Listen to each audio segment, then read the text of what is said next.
بسم اللہ الرحمن الرحیم۔ یہ CSS اسلامک اسٹڈیز کی ریکمنڈڈ ریڈنگز ہیں یہ اس میں سے جو 33 ہے اسلامی نظام پائے ڈاکٹر یوسف القرضاوی، اس کو ہم نے سٹارٹ کیا اور اس کا آج ہمیں دوسرا باب کرنا ہے جو کہ ہے اسلامی نظام کے خد و خال۔ اسلامی نظام کے خد و خال، جب کبھی ہم اسلامی نظام کی طرف دعوت دیتے ہیں اور اس کو موجودہ مشکلات کے علاج کے طور پر پیش کرتے ہیں تو اکثر ذہنوں میں اس کا ایک بہت ہی محدود اور ناقص خاکہ آتا ہے جو صرف اسلامی قوانین اور تشریحات کی صورت میں تشکیل پاتا ہے۔ چنانچہ اکثر لوگوں کے نزدیک اسلامی نظام محض چور کے ہاتھ کاٹنے، زانی کو سنگسار کرنے یا کوڑے لگانے، شرابی کو کوڑے لگانے، قاتلوں سے قصاص لینے اور اسلامی حدود کو قائم کرنے یا دیگر معاملات زندگی میں شرعی احکام نافذ کرنے سے عبارت ہے۔ بلا شبہ یہ احکام و قوانین اسلامی نظام کا ایک حقیقی جزو ہیں جن سے نہ فرار ممکن ہے اور نہ بے نیازی۔ جو شخص ان احکام و قوانین کا انکار کرتا ہے وہ کفر کا مرتکب ٹھہرتا ہے، اور جو ان سے غفلت و بے اعتنائی برتتا ہے وہ فاسق و فاجر قرار پاتا ہے۔ لیکن اس حقیقت کے باوجود ان قوانین کو مکمل اسلامی نظام کا نام نہیں دیا جا سکتا، لہٰذا اسلامی نظام کے بارے میں یہ تصور بالکل جزئی، ناقص اور محدود ہے۔ اسلامی نظام کے معنی یہ ہے کہ اسلام تمام شعبوں اور مادی اور روحانی دائروں میں معاشرہ کا رہبر و رہنما اور قائد ہو، معاشرہ کا عقیدہ اسلامی ہو، اس کے افکار و نظریات اسلامی ہوں، اس کے جذبات و احساسات اسلامی ہوں، اس کے اخلاق و اسلوب تربیت اسلامی ہو، اس کے رسوم و روایات اسلامی ہوں، المختصر اس کے تمام قوانین و تشریعات اسلام کے سانچہ میں ڈھلے ہوں۔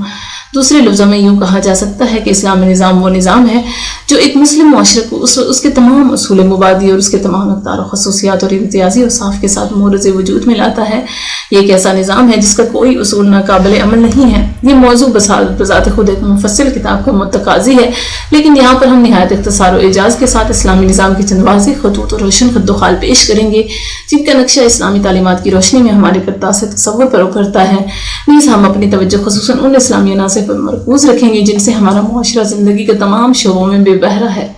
پہلا، روحانی اور اخلاقی خاکہ۔ روحانی انسان صرف اس جست خاکی کا نام نہیں ہے جو چوپایوں کی طرح کھاتا پیتا اور دیگر چیزوں سے متمتع ہوتا ہے۔ یہ جست خاکی تو ایک اعلیٰ و عرفہ وجود کے لیے مٹی کا ایک پیکر ہے۔ یہ وہ حقیقت ہے جس کی طرف اللہ تعالیٰ نے تخلیق آدم علیہ السلام کے زمن میں اشارہ کیا ہے۔ فَإِذِ اسْتَوَيْتُ وَنَفَخْتُ فِيهِ مِن رُوحِي، یعنی جب میں نے آدم کو درست کیا اور اس میں اپنی روح پھونکی۔ یہی وہ اعلیٰ و عرفہ روح ہے جو انسان کو ممیز کرتی ہے اور اس کو عزت و تکریم کا مقام عطا کر کے زمین پر خلافت الہی کی اہل بناتی ہے۔ اسلامی نظام انسانی فطرت کا صحیح اور مکمل ادراک رکھتا ہے، اس کی کما حق کو قدر پہچانتا ہے، اس کے لیے مناسب غذا اور صالح آب و ہوا مہیا کرتا ہے تاکہ وہ خوب نشو و نما پا سکے اور پوری طرح برگبار لا سکے۔ یہ گوہر مقصود علم نافع، ایمان صادق، عبادت خالص اور اخلاق محکم کے بغیر ہاتھ نہیں لگ سکتا۔ یہ اعمال انسانی روح کی غذا اور انسان کے امتیازی اوصاف ہیں۔ منزل کے روشن نشانات۔ اس منزل کے چند روشن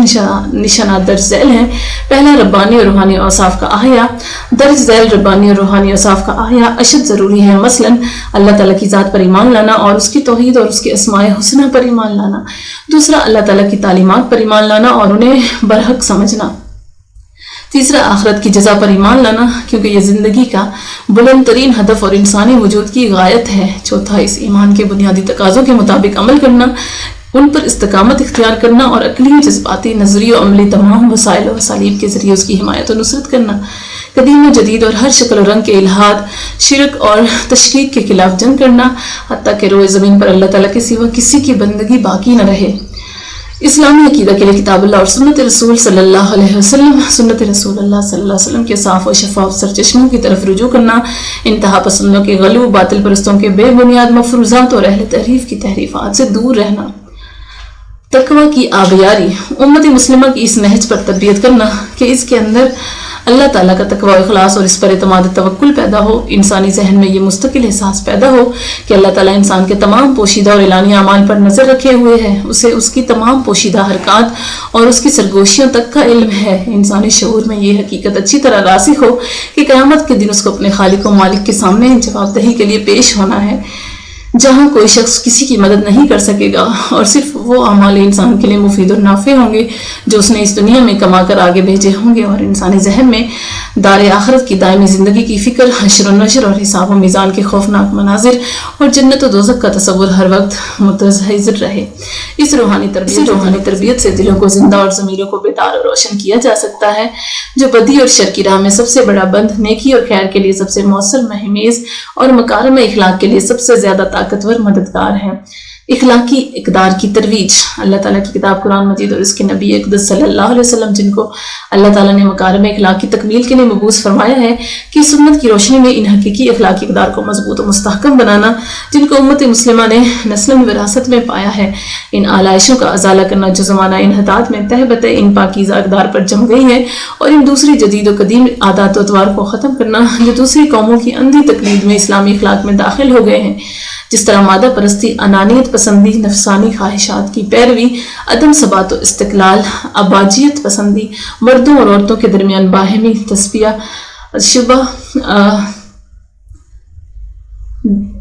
تشبہ، دنیوی زندگی کے حقیر اور عارضی فوائد میں استغراق، بیکار اور بیہودہ گفتگو، جھوٹا فخر، کمزور اخلاق، منفی طرز عمل اور کوتاہی و غفلت شعاری جیسے اخلاقی رذائل سے جو مغربی استعمار کے ساتھ ہمارے معاشرے میں درائے ہیں اور ہمیں دور انحطاط میں وراثت میں ملے ہیں، معاشرے کو پاک کرنا اشد ضروری ہے۔ بعین ہی اخلاقی فضائل مثلا سخاوت، ایثار، عفت و عصمت، حیا، غیرت، تعاون علی البر، دعوت خیر، امر بالمعروف، نہی عن المنکر، والدین سے نیک سلوک، صلہ رحمی،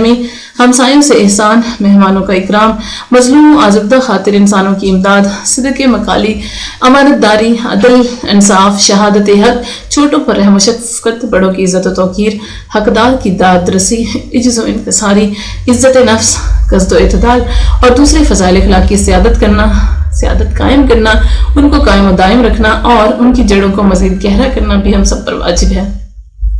اسلامی نظام پر فخر۔ اسلام جو ایک عقیدہ، قانون، تہذیب اور نظام حیات کی حیثیت رکھتا ہے اور جس میں اللہ تعالیٰ نے نہایت کمال، ہمانگیری، توازن، وضو، کلیرٹی اور گہرائی رکھی ہے کہ پیغام پر فخر کرنا اور ہر خاص و عام کے دل میں اس احساس فخر کی تخمریزی کرنا تاکہ کوئی دوسرا نظام اور تہذیب اس کی راہ میں مزاحمت پیدا نہ کر پائے اور اس طرح کی وطنیت، قومیت اور کوئی دوسرا نعرہ بھی اس کی راہ میں رکاوٹ نہ بن سکے۔ بس دین ہر اس چیز سے قیمتی ہے جس پر انسان فخر کر سکتا ہے اور جس کا وہ حریص ہو سکتا ہے، اور مسلمان اس کی راہ میں وطن، اہل و عیال اور جان و مال ہر چیز قربان کر دیتا ہے جس کو لوگ ازحد عزیز رکھتے ہیں۔ اللہ تعالیٰ اس پہلے مومن سے راضی ہو جس نے کہا تھا کہ میرا باپ اسلام ہے، اس کے سوا میرا کوئی باپ نہیں، جبکہ لوگ قیس اور تمیم قبیلوں پر فخر کرتے ہیں۔ شاعر اسلام سے محبت۔ شاعر اسلام کی محافظت کرنا، خصوصاً ان بڑی بڑی عبادات کی نگہداشت کرنا جن کو رسول اللہ صلی اللہ علیہ وسلم نے ارکان عملیہ قرار دیا ہے اور جن پر اسلام کی عظیم شان عمارت کی بنیاد رکھی گئی ہے، مثلا نماز، روزہ، زکوٰۃ اور حج بیت اللہ۔ معاشرے کے تمام افراد کی تربیت کرنا تاکہ وہ ان شاعر کا احترام کریں اور ان کی عزت و توقیر بجا لائیں۔ دلوں میں شاعر اسلام سے محبت پیدا کرنے اور ان کو اخلاص، امانت اور حسن کمال کے ساتھ کرنے کی خواہش پیدا کرنے کے لیے بالخصوص مسلمانوں کی تربیت کرنا، اللہ تعالیٰ کے حقوق کو ادا کرنا جس نے ہمیں عدم سے وجود بخشا اور ہر نوع کی نعمتوں سے نوازا ہے، اور اقامت حق اور نصرت حق کے لیے تمام مادی اور روحانی ذرائع مہیا کرنا۔ جو لوگ اس حق کو ادا کر رہے ہوں ان کو مناسب اور صحیح انداز سے اس حق کو سر انجام دینے کی ترغیب دینا، اور جو افراد اس حق کو ادا کرنے میں کوتاہی سے کام لے رہے ہوں ان کی گوشمائی کرنا۔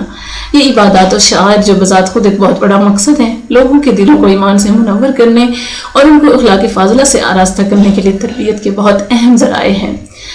لہٰذا جس طرح ماہ رمضان کی حرمت کی تعظیم کرانا اور سرکاری نظام اوقات کار کو اس طرح مرتب کرنا کہ وہ روزہ داروں کی حالات کے مطابق ہوں اور ان کے لیے مناسب وقت پر افطاری اور سحری کرنا ممکن ہو جائے، حکومت کے فرائض میں داخل ہے۔ اسی طرح تمام سرکاری دفتروں، محکموں، شعبوں اور اداروں میں اور تمام پبلک مقامات مثلا بندرگاہوں، ہوائی اڈوں، ریلوے اسٹیشنوں اور بس اسٹینڈوں پر نماز کی اقامت اور مسجدوں کے اہتمام کی طرف توجہ دینا بھی اشد ضروری ہے۔ اسی طرح بیت اللہ شریف کے حج کو آسان بنانا، راستہ کی رکاوٹوں کو دور کرنا، حاجیوں کی تعلیم و تربیت کے لیے حلقے تشکیل دینا، یہاں تک کہ وہ اکمل و احسن انداز سے فریضہ حج کو ادا کر لیں اور پاکیزہ دلوں، صاف ستھرے اطوار و آداب اور گہرے ایمان کے ساتھ سفر سے واپس لوٹ آئیں۔ پیغام مسجد کا احیا، مسجد کے پیغام کو زندہ اور مؤثر بنانا، حتیٰ کہ مسجد پھر اپنے سنہرے دور ماضی کی طرف لوٹ آئے اور ہدایت، روشنی اور اصلاح کا مرکز ہو، عبادت کے لیے لوگوں کی جامع، ثقافت و تربیت کے لیے تعلیم گاہ، باہمی تعارف کے لیے جگہ اور مشاورت کے لیے پارلیمنٹ کا کردار ادا کرنے لگے۔ مسجد میں مسلم خواتین کے لیے کافی گنجائش رکھنا ہوگی، ان کو اجتماعی عبادت کے حق سے محروم نہیں کیا جا سکتا، اور نہ ان کو کلمہ ہدایت اور موعظت نافعہ سننے اور ایک اشرف و اعلیٰ مقصد اور نیک ترین عمل یعنی نماز باجماعت کے لیے ایک پاکیزہ ترین مقام پر اپنی اہل ایمان بہنوں سے ملنے سے ہی محروم کیا جا سکتا ہے۔ حضور اکرم صلی اللہ علیہ وسلم فرماتے ہیں کہ لا تمنعوا اماء اللہ مساجد اللہ، مسلم یعنی اللہ کی بندیوں کو اللہ کی مسجدوں میں آنے سے نہ روکو۔ مساجد خصوصاً بڑی بڑی مساجد میں وعظ، خطبہ اور تعلیم و تدریس کے لیے بہترین علماء کا انتخاب کرنا، ان کو حقائق اسلام کی تعبیر و تشریح میں مکمل حریت فکر عطا کرنا، اسلام کے دشمنوں کے باطل پروپیگنڈا اور ان کی پرفریب مکارانہ چالوں کی طرف توجہ دینا، ممبر و محراب کو کسب دنیا کا ذریعہ و وسیلہ بنانے یا کسی شخصیت، خاندان، جماعت یا نظام کے حق میں پروپیگنڈا کرنے سے پاک رکھنا، کیونکہ مسجد کا مقام اس سے بہت بلند اور مکرم ہے کہ اس میں اللہ تعالیٰ کے نام کے علاوہ کسی دوسرے نام کا ذکر کیا جائے اور کتاب اللہ یعنی قرآن مجید کے سوا کسی کتاب کی تقدیس بیان کی جائے۔ وَإِنَّ الْمَسَاجِدَ لِلَّهِ فَلَا تَدْعُوا مَعَ اللَّهِ أَحَدًا، بدعت و خرافات کی بیخ کنی، ان بدعات اور باطل عقائد اور رسومات کی بیخ کنی کرنا جو مرور زمانہ کے ساتھ اسلام سے چپک گئی ہیں اور جن کا اسلام سے دور کا بھی تعلق نہیں ہے۔ ان رسومات کا تعلق عقائد سے ہو یا عبادات اور روایات سے یا ان دوسری باتوں سے جو عام طور پر فکر و عمل کے ساتھ خلط مرت ہو جاتی ہیں، سب کا استحصال کرنا اشد ضروری ہے۔ نیز ایک روشن اور سیدھے سادے اسلام کی طرف رجوع کرنا جس پر صحابہ کرام اور قرون اولیٰ کے تابعین عمل پیرا رہے، جو امت مسلمہ کے بہترین لوگ ہیں۔ ہم میں سے ہر ایک اس حقیقت سے بخوبی آگاہ ہے کہ ان بدعات سے نجات جن پر عمل کرتے کرتے بچے جوان اور جوان بوڑھے ہو گئے ہیں اور جو باپ سے بیٹے اور دادا سے پوتے کی طرف وراثت میں منتقل ہوتی رہی ہیں، صرف نرمی و شفقت، حکمت و موعظت اور بہترین دلائل سے ہی ممکن ہے، جیسا کہ اللہ تعالیٰ نے تعلیم دی ہے، ادفع باللتی ہی احسن۔ تعلیمی اور ثقافتی خاکہ، اللہ تعالیٰ نے انسان کو عقل و شعور کی دولت اور حصول علم کی قدرت عطا فرما کر عزت و اکرام سے سرفراز فرمایا ہے اور علم کو زمین پر اپنی خلافت کی اساس قرار دیا ہے۔ چنانچہ اسلام نے انسان کو غور و فکر کی ترغیب دی اور تقلید و جمود سے نجات دلائی، یہاں تک کہ غور و فکر اور حصول علم دو اسلامی فریضے قرار پا گئے۔ اسلام نے علم اور اہل علم کی اس قدر عزت و تعریف کی ہے کہ علماء حق کو انبیاء علیہ السلام کا وارث قرار دیا ہے، حصول علم کے لیے طے کیے گئے راستے کو جنت کا راستہ بتایا ہے،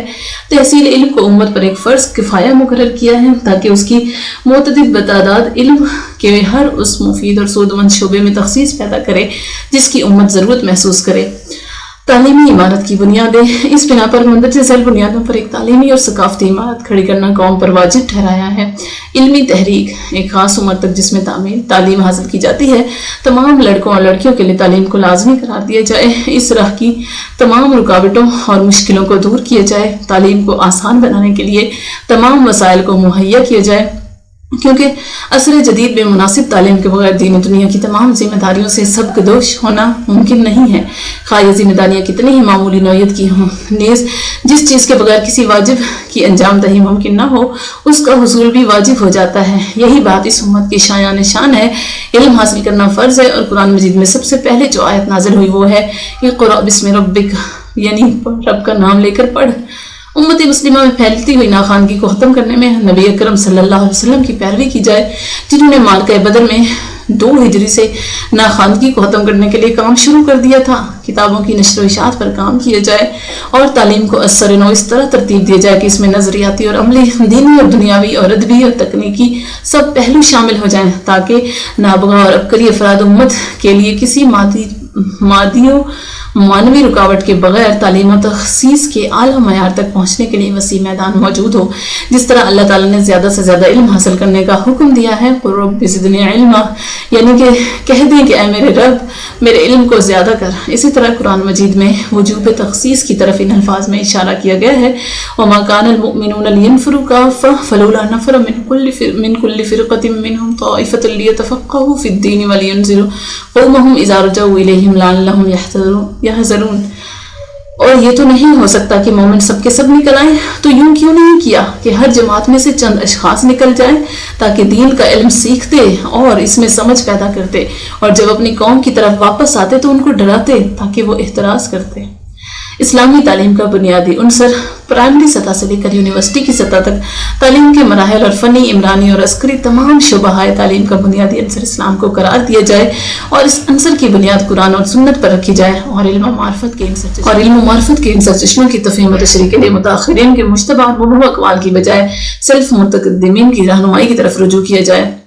اس معاملے میں جزیات و فروعات اور تفصیلات میں جانے سے پہلے بنیادی اصول و مبادی کی طرف توجہ دی جائے۔ اس بنیاد پر مندرجہ ذیل باتوں کو نگاہ میں رکھا جائے کہ قرآن و سنت کی روشنی میں آسان اور سادہ انداز میں اسلام کا صحیح عقیدہ پیش کیا جائے اور متکلمین کی موشگافیوں اور سخن سازیوں میں نہ الجھا جائے۔ فقہی مذاہب کے اختلافات سے اجتناب کرتے ہوئے فقہی مسائل کو دلیل اور حکمت کے ساتھ بیان کیا جائے اور زندگی کے ساتھ ان کے ربط و تعلق کو روشن کیا جائے۔ نبی اکرم صلی اللہ علیہ وآلہ وسلم، صحابہ کرام رضوان اللہ علیہم اجمعین اور امت مسلمہ کے قائدین اور علماء صلحاء کی سیرتوں کی طرف توجہ دی جائے۔ لازمی ہے کہ تجارت، اقتصادیات اور علوم سیاست کی تعلیم دینے والے کالج اسلامی اقتصادیات میں گہری دلچسپی لیں اور اسے لاہ کالجوں میں تعلیم کی بنیاد بنائیں۔ نصابی کتب پر نظر ثانی، ہر مرحلہ پر تعلیمی نصاب اور اس کے مدرجات پر اس طرح نظر ثانی کی جائے کہ طلباء کو پڑھائی جانے والی نصابی کتب کو لادینی اور عیسائی مشتری افکار اور نظریات سے پاک کر دیا جائے جو امت مسلمہ پر عموماً غیر اسلامی ممالک سے لا کر مسلط کر دیے گئے ہوں۔ عمرانی علوم مثلاً تاریخ، علم نفسیات، علم تربیت، علم اجتماع اور علم اقتصادیات پر خصوصی توجہ دی جائے، کیونکہ ان علوم میں بے شمار ایسے افکار شامل ہو گئے ہیں جو اسلامی تعلیمات و تصورات سے متصادم ہیں، حتیٰ کہ خالص مادی علوم کی نصابی کتب بھی غیر اسلامی افکار کے زہریلے اثرات سے محفوظ نہیں رہی ہیں۔ لہٰذا اشد ضروری ہے کہ نصابی کتب کو اس طرح اسلامی رنگ میں رنگا جائے اور ان میں اسلامی روح کو کوٹ کوٹ کر سمو دیا جائے، جس طرح یہ ضروری ہے کہ ان نصابی کتب کو ایک علمی رجحان، ایک علمی روح، سرگرم وجود اور نمایاں شخصیت پیدا کرنے کے لیے استعمال کیا جائے، جو نہ روایت پرست ہوتی ہیں، نہ زمانہ ساز، مرغ باد نما۔ ایسی کتب تیار کرائی جائیں جو اپنے مندرجات، اسلوب نگارش اور انداز بیان کے اعتبار سے نصابی ضروریات کو پوری کر سکیں، تاکہ یہ کتب نوجوان نسل کے اندر علم، ایمان اور اخلاق کی تخمریزی کر سکیں اور طلباء سے ایسی زبان میں گفتگو کی جائے جس کو وہ بآسانی سمجھ سکیں، جیسا کہ قرآن مجید میں درج ہے، وَمَا أَرْسَلْنَا مِن رَسُولٍ إِلَّا بِلِسَانِ قَوْمِهِ لِيُبَيِّنَ لَهُمْ، یعنی اور ہم نے کوئی پیغمبر نہیں بھیجا مگر اس کی قوم کی زبان کے ساتھ، تاکہ انہیں احکام خدا کھول کھول کر بتا دے۔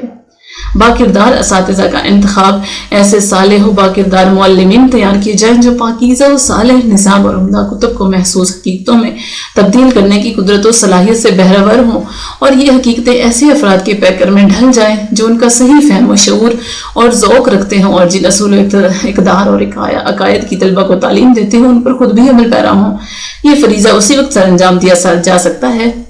جب یہ معلمین فنی مہارت اور صلاحیت سے بہرور ہوں اور ان کے سینوں میں نور ایمان سے منور دل دھڑکتا ہو۔ در حقیقت ایسے افراد بیک وقت معلم، مربی اور دائی ہوتے ہیں۔ حدیث نبوی میں ہے کہ اللہ، اس کے فرشتے، آسمانوں اور زمین میں بسنے والی مخلوق، حتیٰ کہ چیونٹیاں اپنے بلوں میں اور مچھلیاں سمندر میں لوگوں کو نیکی کی تعلیم دینے والوں پر سلام بھیجتی ہیں۔ اس کے بعد تعلیم و تربیت کے میدان سے فکر و ضمیر کے تمام مفاسد کو دور کرنے کا مرحلہ آتا ہے۔ واضح ہدف کا تعین، اوپر ہم نے جن باتوں کا ذکر کیا ہے ان سے بھی پہلے یہ امر ضروری ہے کہ تعلیم و تربیت کا مقصد اور اس کا فلسفہ ہم پر واضح ہو۔ بالفاظ دیگر ابتدا ہی سے فلسفہ تربیت ایک واضح اور غیر مبہم ہدف کی بنیاد پر قائم ہونا چاہیے۔ ہمارے نظام تربیت کا مقصد کسی انقلابی، لیفٹسٹ، طبقاتی یا پرولتاری، لبرل یا اشتراکی، عربی یا وطن پرست، قدامت پرست یا یمینی اور قدیم یا جدید انسان کی تربیت کرنا نہیں ہے، بلکہ ہمارے فلسفہ تربیت کی بنیاد ایک انسان صالح پیدا کرنا ہے۔ وہ انسان صالح جس کی بنیادی صفات سورہ عصر میں بیان ہوئی ہیں۔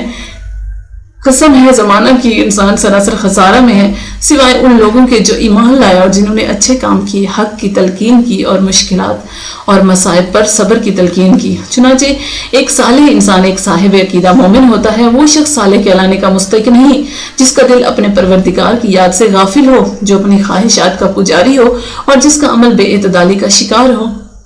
انسان صالح کا ایمان مجرد ایک نظری عقیدہ اور محض ایک زبانی دعویٰ نہیں ہوتا، بلکہ اس کا ایمان اس کے اعمال بلکہ اعمال صالحہ کے پیکر میں ظہور پذیر ہوتا ہے۔ لفظ صالحات ایک قرآنی تعبیر ہے، اس کا اطلاق ان تمام چیزوں پر ہوتا ہے جو فرد اور جماعت اور دین اور دنیا دونوں کی اصلاح کی موجب ہوتی ہیں۔ یہ صالح مرد مومن صرف اپنی ذات کی اصلاح پر اکتفا نہیں کرتا، اور وہ جس دین حق پر ایمان لاتا ہے اس کو اپنی ذات کے خول میں مقید نہیں کر دیتا، بلکہ تلقین اور دعوت کے ذریعے اس نور حق کی شعاعوں کو سارے معاشرے تک پھیلانے کی جد و جہد کرتا ہے۔ دوسرے اہل دعوت اور علم برداران اسلامی پیغام جب اس کو اسلام کی تلقین اور دعوت دیتے ہیں تو وہ ان کی دعوت کو قبول کرتا ہے۔ اس طرح یہ سب اس کی نشر و اشاعت اور حمایت و نصرت میں ایک دوسرے کے ساتھ تعاون کرتے ہیں۔ یہی مفہوم ہے وتواصوا بالحق کا۔ اس کے بعد وہ دوسرے اہل حق کے دوش بدوش دعوت حق کی راہ میں پیش آنے والی مشکلات و شدائد برداشت کرنے کے لیے تیار ہو جاتا ہے، حتیٰ کہ وہ اپنی جان تک کی بازی لگا دینے سے بھی گریز نہیں کرتا۔ وہ مصائب کی تلخیوں، راہ حق کی طوالت اور رکاوٹوں کی کثرت پر صبر و ثبات کا مظاہرہ کرتا ہے، اور اس صبر و استقلال کی دوسروں کو بھی تلقین کرتا ہے اور خود بھی دوسروں کی تلقین کو قبول کرتا ہے۔ اس طرح وہ ایک دوسرے کو صبر کی تلقین کرتے ہیں۔ وتواصوا بالصبر کا یہی مطلب ہے۔ اسلامی نظام ثقافت کا خاکہ۔ ضروری ہے کہ اسلامی ممالک کے لیے ایک اسلامی نظام ثقافت ایک جامع منصوبہ تیار کیا جائے جس کو درج ذیل بنیادوں پر استوار کیا جائے۔ ایک ایسا ثقافتی نظام وضع کیا جائے جو روح اور نفس میں دوئی پسند نہیں کرتا، کیونکہ یہ امت مسلمہ کے تمام افراد کے اندر ایک ذہنیت کو پروان چڑھاتا ہے اور یہ ذہنیت اسلامی ذہنیت ہے۔ چنانچہ یہ ثقافتی نظام اسلامی معاشرے کے افراد کو مختلف طبقوں میں اس طرح تقسیم نہیں کرتا کہ ایک طبقہ پر جدید تعلیم کے دروازے کھلے ہوں جبکہ دوسرے طبقے کی رسائی صرف قدیم تعلیم تک ہی ہو، ایک طبقہ دینی تعلیم حاصل کرے جبکہ دوسرا طبقہ لادینی تعلیم۔ ہر درجہ اور ہر نوع کی تعلیم کو اسلامی رنگ میں رنگا جائے، بے الفاظ دیگر تعلیم و ثقافت کے لیے ایک عمومی فضا پیدا کی جائے جو اسلامی عقائد اور اسلامی اقدار کی فضا ہو۔ اسلامی شعور کو بیدار کرنے کے لیے ایک عمومی تحریک برپا کی جائے تاکہ یہ عقلی اور روحانی شعور اسلام کے اصول و مبادی اور اس کی تعلیمات کا شعور دور جدید میں اسلام کو درپیش بڑے بڑے خطرات کا شعور بن جائے۔ دوسرے نظام ہائے ثقافت مثلاً مغربی جمہوری لبرلزم اور مشرقی مارکسی اشتراکیت کے فکری رہنماؤں سے واقفیت حاصل کی جائے جو عالم اسلام سے برسر پیکار ہیں۔ عصر حاضر کی مشکلات خواہ وہ اپنی انواع میں کتنی ہی مختلف ہوں کا مقابلہ کرتے ہوئے دین و دنیا کے درمیان میں پائی جانے والی مغایرت اور دوئی کا تصور ختم کر کے اسلام کی اساس اور اس کے نظریے پر دونوں کو باہم جوڑا جائے اور اسلامی معاشرے کی ضروریات کو تعلیم کے ذریعے پورا کیا جائے۔ دینی تعلیم کو عام کرنے اور اس کو لوگوں کی قلب و ضمیر میں جانشین کرنے کے لیے مناسب طریقے اور بہترین اسالیب اختیار کیے جائیں۔ اس سلسلے میں جہاں دین کے اصول و مبادی پر توجہ دی جائے گی وہاں اہم نوعیت کے معاملات کو فوقیت دی جائے گی، قرآن و سنت کی طرف رجوع کیا جائے گا اور قرآن و سنت کی تعلیمات اور فقہی آراء کے درمیان ربط پیدا کیا جائے گا۔ اسلامی ثقافت پر علمی کام۔ اسلامی ثقافت کے مختلف پہلوؤں کی خدمت کے لیے عمومی اور خصوصی مختلف اسلامی دائرۃ المعارف انسائکلوپیڈیا کی تیاری و تدوین کے لیے ایک خاکہ اور منصوبہ تیار کیا جائے جو عالمی عصری انسائکلوپیڈیا کی سطح و معیار پر پورے اترتے ہوں۔ اس نوع کی انسائکلوپیڈیا کے چند پہلو درج ذیل ہیں۔ عمومی اسلامی انسائکلوپیڈیا مختلف مسلم ممالک کے چیدہ مسلم علماء کو جو اسلامی امور و معارف کے مختلف شعبوں میں درجہ تخصیص کے حامل ہوں ایک ایسا عمومی اسلامی انسائکلوپیڈیا تیار کرنے کا کام کرنا چاہیے جو موجودہ دائرۃ المعارف اسلامیہ کے طرز پر مدون کیا گیا ہو، جسے مستشرقین نے تیار کیا ہے لیکن اس میں ان تمام خامیوں، کمزوریوں اور لغزشوں کی تلافی ہو جو غیروں کے مرتب کردہ انسائکلوپیڈیا میں پائی جاتی ہیں۔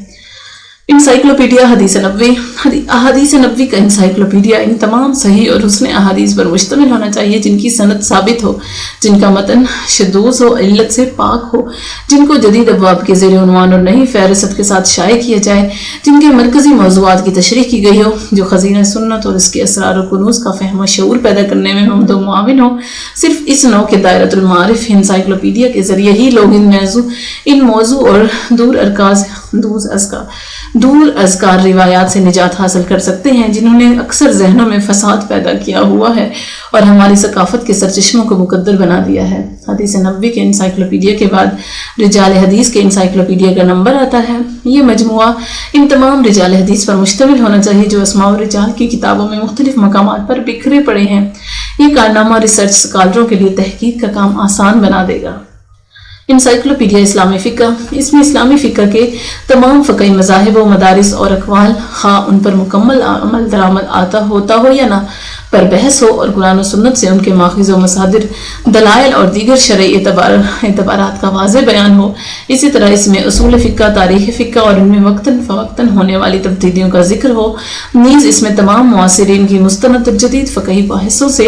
ان کے زمانہ معاصرت کے ذکر کے ساتھ بحث موجود ہو۔ جدید علمی اسالیب پر مرتب کیا گیا ہو جو ایک انسائکلوپیڈیا کی تیاری میں ملحوظ خاطر رکھے جاتے ہیں تاکہ ہر محقق کے لیے کام آسان ہو جائے، خصوصاً اس کی کتاب و طباعت، مسائل کی تخریج اور فہرست عمدہ معیار کی ہو۔ اس میدان میں دمشق میں کچھ کوششوں کا آغاز ہو چکا ہے اور اب یہ کوششیں مصر اور کویت کی طرف منتقل ہو گئی ہیں، اور ان دونوں ممالک میں سے اس انسائکلوپیڈیا کے بعض مفید اجسامن سے شہود پر آ چکی ہیں۔ ایک ایسا جامع انسائکلوپیڈیا جو اسلامی فقہ کے اعلیٰ و عرفہ مقام و مرتبہ کے شایان شان ہو، تیار کرنے کے لیے تمام کوششوں کو مجتمع کرنا اشد ضروری ہے۔ انسائکلوپیڈیا اسلامی تاریخ کا آغاز سیرت نبوی صلی اللہ علیہ وسلم سے ہوتا ہے، پھر خلفائے راشدین کا دور آتا ہے اور اس کے بعد مسلمان حکمرانوں کا عہد حکومت آتا ہے۔ یہ اسلامی تاریخ اس بات کی ضرورت مند ہے کہ اس کو اثر نو جدید طرز و اسلوب کی روشنی میں دوبارہ مرتب کیا جائے، اس کے مقاصد و مصادر کی عمدہ درجہ بندی کی جائے، راویوں کی تحقیق کی جائے، حالات و شخصیات کا تجزیہ کیا جائے، مستشرقین کی اندھی تقلید کی بجائے ان کی کتابوں سے بیدار مغزی کے ساتھ استفادہ کیا جائے اور ان کی ذہنی غلامی کو قبول نہ کیا جائے۔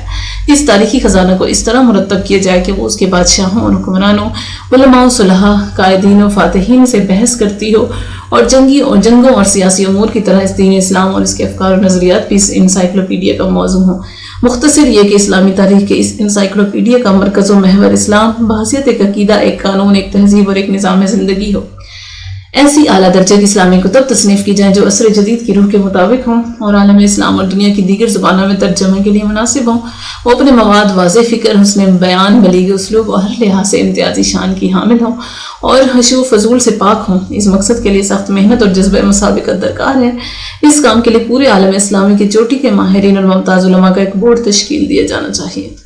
اسلامی ثقافت کی خدمت اور فروغ کے لیے عالم اسلام کی سطح پر علمی اکادمیوں کو قائم کیا جائے۔ سب سے پہلے فقہ اسلامی سوسائٹی کا قیام عمل میں لایا جائے جو فقہی تعلیمات پر اپنی توجہ مرکوز کرے، فقہی ورثہ کو نمایاں کرے، اس کی تحقیق و اصلاح و ترمیم کے لیے کام کرے اور فقہ اسلامی کے انسائکلوپیڈیا کی تدوین کی نگرانی کرے۔ اسی طرح اس کا کام مختلف فقہی مذاہب و مکاتب کی روشنی میں فقہ اسلامی کی تشکیل کا ایک خاکہ و منصوبہ تیار کرنا بھی ہو، جس کے تحت مختلف فقہی مسالک کا موازنہ کیا جائے، ان کو پرکھا جائے اور اس مسلک اور رائے کو اختیار کیا جائے جو سب سے زیادہ راحت شریعت اسلامی کے مقاصد کے لیے موزوں اور ان مسالک کے حصول کے موافق ہوں جو اسلامی شریعت کی غرض و غایت ہے۔ ان مسائل کو ایسے جدید معاملات میں نافذ کیا جائے جن میں علم و تقویٰ کے اعتبار سے مجہول الحال افراد کی بجائے اجتماعی اجتہاد کی ضرورت ہے۔ ادبی تخلیق، ایک مربوط اور مکمل فنی ادبی تخلیق کے لیے ایک خاکہ تیار کیا جائے جس میں تمام مفکر، دانشور، عالم، ادیب، شاعر اور وہ تمام افراد شریک ہوں جو علم و فن میں کچھ بھی مہارت رکھتے ہوں۔ اس ادبی تخلیق کا مقصد مختلف ذرائع تعلیم و تربیت، ٹیلی ویژن، سینما، تھیٹر، صحافت وغیرہ کو پاکیزہ اور سنجیدہ کہانیوں، ڈراموں اور دوسرے متنوع پروگراموں کے ذریعے علمی اور تعمیری غذا فراہم کرنا ہو۔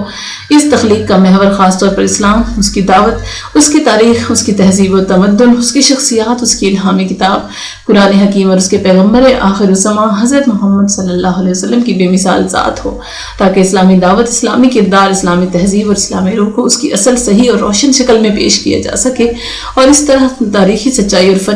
فنی حسن کی تعلیم دی جا سکے۔ اجتماعی خاکہ، اجتماعی دین، اسلام ایک اجتماعی دین ہے جو ایک صالح معاشرے کی نشو و نما کے لیے جد و جہد کرتا ہے۔ وہ صالح افراد کو پیدا کرنے کے لیے سرگرم عمل ہے، لیکن فرد کی اصلاح کے لیے معاشرے کی اصلاح کو لازمی تصور کرتا ہے، کیونکہ ایک بیگ کو برگبار لانے کے لیے ایک زرخیز کے تہ زمین کی وجود کی اشد ضرورت ہوتی ہے۔ اسلام ایک مسلمان فرد کو ایسے انسان کی حیثیت سے نہیں دیکھتا جو کسی خلوت میں گوشہ نشین ہو یا کسی مندر و معبد میں راہبانہ زندگی گزار رہا ہو، بلکہ وہ اسے ہمیشہ انسانی جماعت میں متحرک و سرگرم دیکھتا ہے، حتیٰ کہ وہ اپنے رب کی عبادت و پرستش میں بھی اسے گوشہ نشینی کی تعلیم نہیں دیتا، چنانچہ وہ اس کو عبادت بھی جماعت کے ساتھ ادا کرنے کی دعوت دیتا ہے۔ اسی بنا پر اسلام میں تعمیر مساجد نے بہت فروغ حاصل کیا ہے اور مساجد کی اہمیت موقد ہو گئی ہے۔ اگر کوئی مسلمان جماعت کے بغیر اکیلا نماز پڑھتا ہے تو بھی جماعت کی روح اس کے قلب و ضمیر پر جلوہ افروز ہو جاتی ہے۔ چنانچہ جب وہ اپنے رب سے سرگوشیاں کرتا ہے اور یہ دعائیہ کلمات اس کی زبان پر جاری ہوتے ہیں، ایاک نعبد و ایاک نستعین اہدنا الصراط المستقیم، یعنی ہم صرف تیری ہی عبادت کرتے ہیں اور صرف تجھی سے مدد مانگتے ہیں، ہمیں سیدھا راستہ دکھا، تو یہ روح جماعت اس کی زبان پر جاری و ساری ہو جاتی ہے۔ اسی طرح زکوٰۃ اور حج بھی اجتماعی عبادتیں ہیں۔ قرآن مجید نے یا ایھا الذین آمنوا، اے ایمان والوں کے الفاظ کے ساتھ مسلمان کو جماعتی صیغہ میں مخاطب کیا ہے تاکہ ان میں شعور پیدا کیا جائے کہ اوامر کی تنقید، نواہی کی بے کنی اور فرائض کی انجام دہی سب کی جماعتی ذمہ داری ہے۔ رسول اللہ صلی اللہ علیہ وسلم ہمیشہ جماعت کو پسند فرماتے تھے اور جماعت سے علیحدگی سے نفرت کرتے اور فرمایا کرتے کہ اللہ کا ہاتھ جماعت کے ساتھ ہے اور جو علیحدہ ہوا آگ میں جا گرا۔ بھیڑیا ریوڑ سے علیحدہ ہونے والی بھیڑ کو پھاڑ کھاتا ہے، اس شخص کی نماز نہیں جو صف کے پیچھے اکیلا کھڑا ہو۔ حتیٰ کہ آپ نے صف کے پیچھے اکیلے نماز پڑھنے والے کو اپنی نماز دہرانے کا حکم دیا ہے، کیونکہ علیحدگی اور انفرادیت پسندی کو آپ صلی اللہ علیہ وسلم نے ناپسند فرمایا ہے، خواہ یہ ظاہری شکل میں ہو یا سیرت و کردار میں۔ رسول اللہ صلی اللہ علیہ وسلم نے ہر اس عمل کی تلقین فرمائی ہے جو معاشرے کے لیے اجتماعی فائدہ کا موجب ہو اور اس کو اللہ تعالیٰ کی نظر میں نقل عبادات کے مقابلے میں زیادہ قابل اور لوگوں کی اصلاح احوال کو نفل نماز، روزہ اور صدقہ سے افضل گردانا ہے، کیونکہ لوگوں کے اندر فساد برپا کرنا تباہی و ہلاکت ہے۔ یہی معاملہ حسد اور بغض کا ہے۔ یہ دونوں بیماریاں صرف دینی شاعر ہی نہیں، خود دین کا بھی صفایا کر دیتی ہیں۔ ہر مسلمان نہیں، اس کے جسم کے ایک ایک جوڑ پر ہر روز صدقہ واجب ہے جو معاشرے کی خدمت اور بہبود کے ذریعے ادا کیا جاتا ہے، خواہ اس صدقہ کی صورت راستہ سے کسی ضرر رساں چیز کو ہٹا دینا ہو، خواہ ایک اچھی بات کہنا یا کسی بھائی سے خوشگوار مسکراہٹ سے پیش آنا ہو۔ اسلام سب سے زیادہ توجہ خاندان پر دیتا ہے، حتیٰ کہ اس کو مستحکم اور پائیدار بنیادوں پر قائم کرتا ہے تاکہ یہ بے چینی، اضطراب اور صدمات سے محفوظ رہ کر ہمیشہ اپنی ذمہ داریوں سے عہدہ برآ ہوتا رہے۔ خاندان اولین مدرسہ ہے جو صالح افراد پیدا کرتا ہے اور ان کو ایسے بہترین اعمال سے آراستہ کرتا ہے جو انہیں اللہ تعالیٰ کا قرب عطا کرتے ہیں، اور ان گناہوں کی بے کنی کرتا ہے جو اللہ تعالیٰ کی نظر میں سخت کبھی اور ناپسندیدہ ہے۔ حتیٰ کہ قرآن مجید نے خامد اور بیوی کے درمیان تفریق پیدا کرنے کو کافر جادوگروں کا عمل شمار کیا ہے۔ اسلام نے عورت پر خاص توجہ دی ہے، بیٹی، بیوی اور ماں کی حیثیت سے اس کو بڑی عزت و تکریم کا مقام عطا کیا ہے، ایک انسان اور معاشرے کے ایک جزو کی حیثیت سے بھی اس کو بلند مقام دیا ہے، اور مسلمان اور مومن عورتوں کے متعلق اپنی بات کو مسلمان اور مومن مردوں کے ذریعے بیان کیا ہے تاکہ تمام لوگوں کو اس حقیقت کا علم ہو جائے کہ عورتیں مردوں کا بہترین نصف ہیں اور وہ ایک دوسرے کے ساتھی اور دوست ہیں۔ اسلام بچوں کی تربیت اور نوجوانوں کی نگہداشت کے متعلق بہت فکر مند ہے، کیونکہ وہ اپنی فطرت کے لحاظ سے اسلام پر ہوتے ہیں اور حق کی نصرت و حمایت کے زیادہ قریب ہوتے ہیں۔ اصحاب کہف کے بارے میں ارشاد ہے، انہم فتیۃ آمنوا بربہم وزدناہم ھدی، یہ کچھ نوجوان تھے جو اپنے رب پر ایمان لے آئے اور ہم نے ان کی ہدایت میں اضافہ کر دیا۔ چند اجتماعی پہلو، یہ کوئی عجیب بات نہیں ہے کہ اسلامی نظام اجتماعی پہلوؤں پر خصوصی توجہ دیتا ہے اور ان کی نگرانی کا ایسا اہتمام کرتا ہے جس کے وہ لائق و مستحق ہوتے ہیں۔ اس زمن میں ہم صرف درج ذیل نکات پر روشنی ڈالنا ہی کافی سمجھتے ہیں، کیونکہ ان کو بہت اہمیت حاصل ہے۔ ایک مسلم خاتون کے حالات و معاملات کا اس طرح اہتمام کرنا کہ وہ اپنی اصل پاکیزہ فطرت کی طرف لوٹ آئے، اپنے عظیم الشان فرض منصبی کو ادا کرنے لگے، ایک مہذب خاتون، ایک صالح بیوی اور ایک لائق اور بہترین ماں ثابت ہو، جو بازار سے پہلے اپنے گھر کی طرف توجہ دیتی ہو، ظاہر سے پہلے باطن کی تزئین کی فکر کرتی ہو، حقوق کا مطالبہ کرنے سے پہلے فرائض کی ادائیگی اور مر کر پیوند خاک بننے سے پہلے دین کی پابندی کے لیے فکر مند ہو، اور ایک مغرب زدہ عورت کی اندھی تخلیق کے خلاف نمبرد آزما ہو سکتی ہو، جو اپنی فطرت اور زندگی کے بنیادی اور اہم معاملات کے خلاف سرکشی اور بغاوت کیے ہوئے ہے اور اپنی حقیقی مملکت خانہ سے نکل کر مردوں کے ساتھ شیر و شکر ہو گئی ہے، چنانچہ وہ نہ مرد بن سکی اور نہ عورت ہی باقی رہی ہے۔ عہد طفولیت میں بچوں کی صحت، ان کی روح اور ان کے دین کی طرف توجہ دی جائے، ہر اس خاندان کو مدد کی جائے جو اپنے بچوں کی نگہداشت کے قابل نہ ہوں، بے سہارا افراد کو گھر مہیا کرنے کے لیے کام کیا جائے تاکہ وہ سڑکوں پر مارے نہ پھریں بلکہ صاحب خانہ بن کر زندگی گزاریں، اور ان کے لیے تعلیم ورزش اور قوت کے وسائل مہیا ہو جائیں۔ ان بچوں سے محنت و مزدوری کا کام لینے کی ممانعت کی جائے جن کی عمریں 12 سال سے کم ہوں، تاکہ ان کو علم حاصل کرنے اور مسرت و شادمانی سے بھرپور عہد طفولیت سے متوطع ہونے کا حق حاصل ہو۔ نوجوانوں کی طرف توجہ دی جائے جو حال کا اسلحہ و اثاثہ ہیں اور مستقبل کا ذخیرہ ہیں، ان کے مکمل نشو و نما اور تعلیم و تربیت کے لیے کام کیا جائے۔ چنانچہ ورزش کے ذریعے ان کی جسمانی نشو و نما، عبادت سے ان کے روح کی بالیدگی، ثقافت کے ذریعے ان کی ذہنی و عقلی جلا، محاسن و محامد کے ذریعے اخلاقی اور محنت و مشقت کے ذریعے عسکری تربیت اور خدمت عامہ کے ذریعے اجتماعی شعور پیدا کرنے کا اہتمام کیا جائے۔ تخلص کی روشن اور اندھی تقلید کے خلاف جنگ کی جائے،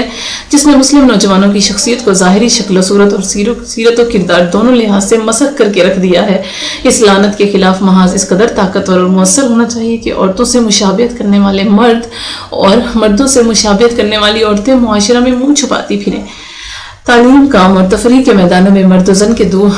مخالف جنسوں کے باہمی ہی جان انگیز ملاپ کا سدباب کیا جائے۔ البتہ اگر ضرورت متقاضی ہو تو صرف بقدر ضرورت ہی اختلاق مرد و زن کی رخصت دی جائے۔ اس کے ساتھ ساتھ پورے ادب اور شرم و حیا کو ملحوظ رکھا جائے اور ان کاموں کی انجام دہی میں جو زیادہ تر مردوں کی طبیعت سے موافقت رکھتے ہوں، عورت کی نسوانیت کے استحصال پر شدید نفرت و نکیر کی جائے۔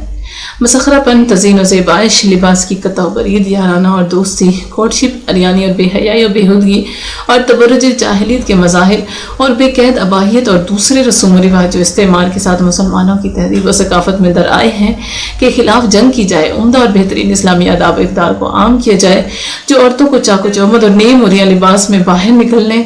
مردوں میں رغبت پیدا کرنے اور ان کو اپنی طرف مائل اور راغب کرنے کی اجازت نہیں دیتی ہیں۔ معاشرے کو ان اسباب اور عوامل و محرکات سے پاک کیا جائے جو لوگوں کے سفلی جذبات میں ہیجان و انگیخت پیدا کرتے ہیں اور فتنہ و فساد کے موجب بنتے ہیں۔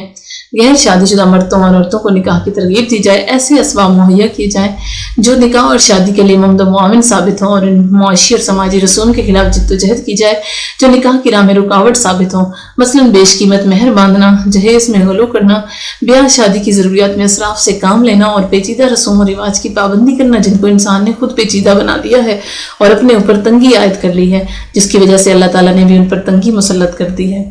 کثرت طلاق کے اسباب معلوم کرنے کی طرف بھرپور توجہ دی جائے اور اس کے دائرہ کو محدود کرنے کے لیے کام کیا جائے۔ طلاق کو ایک دردناک عمل جراحی سمجھا جائے جس کی طرف صرف شدید مجبوری کے عالم میں ہی رجوع کیا جاتا ہے، اور جو چیز طلاق کی نسبت زیادہ مفید ہو اس سے فائدہ اٹھایا جائے۔ تحکیم کے قرآنی فرمان حکم من اہلہ و حکم من اہلہا پر عمل کیا جائے اور مرد اور عورت کے خاندان سے ایک ایک فرد لیا جائے جو نزاع کو مٹا کر مصالحت کی راہ نکال سکیں اور اس طرح ازدواجی زندگی میں ممکنہ رکھنا اور شگاف کا سدباب کر سکیں اور خطرناک صورت اختیار کرنے سے پہلے ہی زخم کا علاج کیا جا سکے۔ فن کی مختلف اقسام کو مختلف میدانوں میں پروان چڑھایا جائے تاکہ نوجوان نفس کی انگیخت اور گندے افکار کی آلودگی سے دور رہتے ہوئے تعلیم اور تفریح کے ذریعے امت کے مقاصد اور اس کے اعلیٰ اور اقدار کی خدمت میں اپنی ذمہ داری پوری کر سکیں۔ اس معاملے میں لکھا ہوا ایک جملہ، کان میں پڑنے والا ایک بول، نظر آنے والی ایک تصویر اور لکھی ہوئی ایک تحریر اور تمام قسم کے فتنے، صحافت، نشر و اشاعت، ٹیلی ویژن، تھیٹر، سینما وغیرہ جن پر ادب کا انحصار ہے سب برابر ہیں۔ چنانچہ فن کو انسانیت کی تعمیر و ترقی کا ہتھیار ثابت ہونا چاہیے، نہ کہ اس کی تخریب و بربادی کا کدال۔ تمام نشاور مشروبات و معقولات کا استعمال حرام قرار دیا جائے، منشیات کا کاروبار کرنے والی دکانوں پر تالے ڈالے جائیں، ان کی تیاری، درآمد اور تجارت کو ممنوع قرار دیا جائے، تمام ام الخبائث شراب کی تباہکاریوں سے انسانی جسم و عقل اور اخلاق و کردار کو محفوظ رکھا جا سکے اور فرد، خاندان اور معاشرے کو اس کے مہلک اثرات سے نجات دلائی جا سکے۔ ایک اسلامی معاشرہ میں تحریم شراب کا مطلب صرف یہ نہیں کہ نشاور چیزوں کو حرام قرار دے دیا جائے۔ شراب نوشی کے عادی مجرموں اور شراب کا کاروبار کرنے والے چند تاجروں کو بعض بلاد اسلامیہ میں موت کی سزا دے ڈالی جائے، جبکہ اللہ تعالیٰ اور رسول مقبول صلی اللہ علیہ وسلم کی مخالفت کرتے ہوئے منشیات کی کھلے بند و اجازت ہو۔ ہر طرح کے کمار کے اڈوں کو سربہ مہر کیا جائے۔ قرآن مجید کمار اور شراب کو آپس میں بھائی بھائی اور ایک دوسرے کا ساتھی بیان کرتا ہے، لہٰذا کمار اور شراب نوشی دونوں ہی گندے شیطانی فعل ہیں۔ خدا بزرگ و برتر نے سچ فرمایا ہے کہ انما یرید الشیطان ان یوقع بینکم العداوۃ والبغضاء فی الخمر والمیسر ویصدکم عن ذکر اللہ وعن الصلاۃ فہل انتم منتہون۔ شیطان شراب اور جوا کے ذریعے تمہارے درمیان دشمنی اور نفرت ڈالنا چاہتا ہے اور تمہیں ذکر الہی اور نماز سے روکنا چاہتا ہے، کیا تم پھر بھی باز نہیں آؤ گے؟ نائٹ کلب اور ناچ گھروں کی قبیل کے لہو و لعب کے ان تمام مراکز کو ختم کرنا ہوگا جو مسلمانوں میں بے حیائی اور فحاشی پھیلاتے ہیں، ان کے اخلاق کو بگاڑتے ہیں اور ان کے اندر فتنہ و انتشار کی وبا کو عام کرتے ہیں۔ ان مراکز کے ذریعے غیر ملکی سیاحوں کی آمد سے جو زر مبادلہ حاصل ہوتا ہے اس کو خاطر میں نہیں لانا ہوگا، کیونکہ ان سیاحوں کی آمد و رفت میں گناہ کا عنصر زیادہ اور منفعت بہت کم ہے، اور امت مسلمہ کا اخلاق دنیا کی حقیر متاع کے مقابلے میں کہیں زیادہ اہم اور قیمتی ہے۔ وَإِنْ خِفْتُمْ عِيلَةً فَسَوْفَ يُغْنِيكُمُ اللَّهُ إِنْ ہمیشہ، اور اگر تم تنگ دستی سے ڈرتے ہو تو اللہ نے چاہا تو وہ ضرور تمہیں غنی کر دے گا۔ رشوت کے اسباب و محرکات کا مطالعہ کر کے اس کا سدباب کرنا ہوگا، اس کے استحصال کے لیے کام کرنا ہوگا۔ رشوت دینے، رشوت لینے اور رشوت کا معاملہ کرنے والے سب افراد کو مناسب جگہ دینی ہوگی۔ قوی اور امین آدمی کو دوسروں پر ترجیح دینا ہوگی، کیونکہ ارشاد خداوندی ہے کہ ان خیر من استاجرت القوی الامین، بہترین آدمی جسے تم نے اجرت پر رکھا ایک قوی اور امانت دار آدمی ہے۔ قوموں کے لیے اس سے زیادہ نقصان دہ بات کوئی نہیں کہ کمزور اور خیانت کار افراد کو ترجیح دی جائے اور قوی اور امانت دار افراد کو نظر انداز کر دیا جائے۔ یہی وہ مرض ہے جو کسی قوم کو ہلاکت کی گھڑی سے قریب تر کر دیتا ہے۔ بخاری میں نبی اکرم صلی اللہ علیہ وسلم سے ایک حدیث مروی ہے جس میں آپ صلی اللہ علیہ وسلم نے فرمایا کہ جب امانت ضائع کر دی جائے تو قیامت کی گھڑی کا انتظار کر۔ پوچھا گیا یہ کیسے ضائع ہوگی؟ آپ نے فرمایا جب ذمہ داری نااہل لوگوں کے سپرد کر دی جائے تو پھر اس گھڑی کا انتظار کر۔ اقتصادی خاکہ، اسلام اور معاشیات۔ اکثر لوگ اس وہم کا شکار ہیں کہ اسلام کا معاشیات کے ساتھ کوئی تعلق نہیں ہے۔ دین اور دولت دو متضاد چیزیں ہیں جو کبھی اکٹھا نہیں ہوتی ہیں۔ معاشیات زندگی کے صرف مادی پہلو سے سروکار رکھتی ہیں، جبکہ دین کا تعلق اس کے روحانی پہلو کے ساتھ ہے۔ معاشیات مادہ میں استغراق کا نام ہے، جبکہ دین اس مادہ پرستی پر بالادستی اور غلبہ پانے کا سبب دیتا ہے۔ یہ تصور دوسرے مذاہب کے بارے میں تو صحیح ہو سکتا ہے، لیکن اسلام کے بارے میں یہ رائے درست نہیں ہے۔ اسلام نے مال کو انسانی زندگی کا قوام و مدار قرار دیا ہے۔ وَلَا تُؤْتُوا السُّفَهَاءَ أَمْوَالَكُمُ الَّتِي وَجَعَلَ اللَّهُ لَكُمْ قِيَامًا، اپنے اموال جن کو اللہ تعالیٰ نے تمہارے لیے قیام زندگی کا ذریعہ بنایا ہے، نادان افراد کی سپرد نہ کرو۔ اسی طرح غنا کو ایک نعمت قرار دیا ہے جس کے ساتھ اللہ تعالیٰ اپنے بندوں کو نوازتا ہے۔ وَوَجَدَكَ عَائِلًا فَأَغْنَىٰ، اللہ نے تجھے تنگ دست پایا پس تجھے غنی کر دیا۔ مال انعام اور اجر ہے جو اللہ تعالیٰ اپنے مومن بندوں کو عطا کرتا ہے۔ وَيُمْدِدْكُمْ بِأَمْوَالٍ وَبَنِينَ، یعنی مال اور بیٹوں سے تمہاری مدد فرمائے گا۔ حضرت مسیح علیہ السلام کی طرح جیسا کہ ان کی طرف ایک قول منسوب کیا جاتا ہے کہ رسول اللہ صلی اللہ علیہ وسلم نے مال کی کشادگی کی وجہ سے آسمانی بادشاہت کے دروازے انسان پر بند نہیں کیے ہیں، اس کے برعکس آپ کا فرمان ہے کہ یعنی بہترین صالح مال ایک صالح آدمی کا حق ہے۔ قرآن مجید اور سنت رسول اللہ صلی اللہ علیہ وسلم نے انسانی کردار پر معاشی اثرات کی اہمیت کی طرف جا بجا اشارہ کیا ہے۔ مثلا وَلَا تَقْتُلُوا أَوْلَادَكُمْ مِنْ أَمْلَاقٍ، تنگ دستی کی وجہ سے اپنی اولاد کو قتل نہ کرو۔ وَلَا تَقْتُلُوا أَوْلَادَكُمْ خَشْيَةَ إِمْلَاقٍ، اور تنگ دستی کے خوف سے اپنی اولاد کو قتل نہ کرو۔ رسول اللہ صلی اللہ علیہ وسلم کا فرمان ہے کہ بے شک آدمی جب قرض لیتا ہے تو بات کرتا ہے تو جھوٹ بولتا ہے اور وعدہ کرتا ہے تو پورا نہیں کرتا۔ اسلام کے ارکان خمسہ میں سے ایک رکن مالی ہے جسے زکوٰۃ کے نام سے موسوم کیا جاتا ہے۔ 7 بڑی بڑی برائیاں جو ایمان کو برباد کر دیتی ہیں ان میں سے ایک کا تعلق مال سے ہے اور وہ سود ہے۔ اسلام نے صنعت و حرفت کی ترغیب دی ہے اور ہمارے سامنے کئی ایسے انبیاء اور صلحاء کی مثالیں پیش کی گئی ہیں جن کا پیشہ دستکاری تھا۔ حضرت نوح علیہ السلام بڑھئی تھے اور وہ کشتیاں بنایا کرتے تھے۔ حضرت ابراہیم اور اسماعیل علیہ السلام معمار تھے، انہوں نے بیت اللہ کو تعمیر کیا۔ حضرت داؤد علیہ السلام لوہار تھے اور لمبی لمبی زرہیں بناتے تھے۔ ذوالقرنین علیہ السلام لوہے کے ٹکڑوں اور پگھلے ہوئے تانبا سے ایک بڑی دیوار یعنی سد عظیم کے بانی تھے۔ اسی طرح نبی آخر الزمان صلی اللہ علیہ وسلم نے کھیتی باڑی کرنے اور درخت لگانے کی ترغیب دی ہے، بشرطے کہ لوگ کھیتی باڑی میں منہمک ہو کر اپنے اصل مقصد حیات جہاد کو ترک نہ کر دیں۔ اسی طرح آپ صلی اللہ علیہ وسلم نے تجارت کی بھی ترغیب دی ہے اور ایک سچے اور امانت دار تاجر کی بڑی تعریف فرمائی ہے، اور ملاوٹ، ذخیرہ اندوزی اور قیمتوں کے ساتھ پلے فری کی ممانعت کی ہے، فری پلے کی ممانعت کی ہے۔ انفرادی ملکیت، اسلام نے اپنے اقتصادی نظام کی بنیاد انفرادی ملکیت کے اقرار پر رکھی ہے، کیونکہ اس میں انسان کے اندر پائے جانے والے فطری محرک کی تسکین پائی جاتی ہے، اور یہ نظام سیادت و قیادت کے شعور سے پروان چڑھتا ہے، کیونکہ ایک آزاد آقا کی شان یہ ہے کہ وہ صاحب ملکیت ہوتا ہے اور اپنی ملکیت میں تصرف کا اختیار رکھتا ہے۔ اس کے برعکس ایک غلام نہ کسی چیز کا مالک ہوتا ہے اور نہ اسے اس میں تصرف کا حق حاصل ہوتا ہے، لیکن اسلام نے ملکیت حاصل کرنے کے لیے کچھ اسباب مقرر کیے ہیں، اس کی افزائش و نمو کی کچھ حدود متعین کی ہیں اور اس پر چند ہنگامی اور مستقل نوعیت کے حقوق عائد کیے ہیں۔ سب سے پہلے اسلام نے مال کے مالک حقیقی کو ملحوظ رکھا ہے جو اللہ تعالیٰ کی بزرگ و برتر ذات ہے۔ مال کے بارے میں انسان کی حیثیت صرف امین کی ہے یا پھر وکیل کی، اور قرآن مجید کی تعبیر کے مطابق انسان اس معاملے میں اللہ تعالیٰ کا نائب اور خلیفہ ہے۔ چند اہم اقتصادی پہلو، اسی بنا پر اسلامی نظام نے اقتصادی پہلوؤں پر توجہ دی ہے اور ان باتوں کو نمایاں کیا ہے جن میں درج ذیل امور کو پیش نظر رکھا جاتا ہے۔ ہر شہری کو جو کوئی کام کرنے کے قابل ہو مناسب روزگار اور اس کے استحقاق اور ذمہ داری کے اعتبار سے مہیا کیا جائے۔ ہر محنت کار کو اس کی فنی صلاحیت کو بہتر بنانے کے لیے کافی تربیت کا انتظام کیا جائے، اور اس طرح کام کی قدرت رکھنے والے ہر فرد کو خود کفیل ہونے کے قابل بنایا جائے۔ زکوٰۃ و صدقات اور اجتماعی معاشی تعاون کو ہر اس شخص کے لیے قطعاً ممنوع اور حرام قرار دیا جائے جس نے بلا عذر کسی مناسب کام کو چھوڑ دیا ہو، کیونکہ نبی اکرم صلی اللہ علیہ وسلم کا ارشاد ہے